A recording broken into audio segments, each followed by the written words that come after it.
جب آپ یہ ویڈیو دیکھ رہے ہوں گے تو اس وقت تک اسرائیل کے ٹیررسٹ ریشسٹ اپارتھائڈ رجیم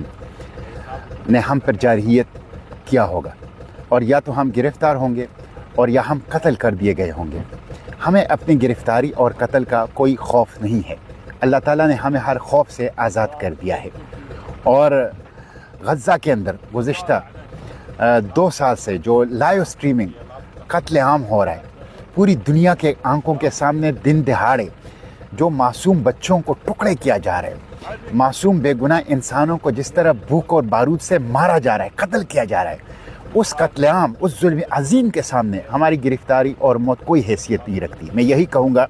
کہ جان دی ہوئی اسی کی تھی، حق تو یہ ہے کہ حق ادا نہ ہوا۔ اس لیے میں آپ سے یہی درخواست کروں گا کہ اس ویڈیو کو دیکھنے کے بعد سوشل میڈیا کے اوپر بھرپور آواز اٹھائیں، تاکہ جس مقصد کے لیے ہم نکلے ہیں، راہداری کو قائم کرنا، امداد پہنچانا، جینوسائیڈ کو روکنا، اور اس جینوسائیڈ کے جو ذمہ داران ہیں، جو بہت بڑے قاتل ہیں، ان کو کیفر کردار تک پہنچانا، وہ مقصد حاصل ہو سکے، یہی درخواست ہے۔ بہت شکریہ۔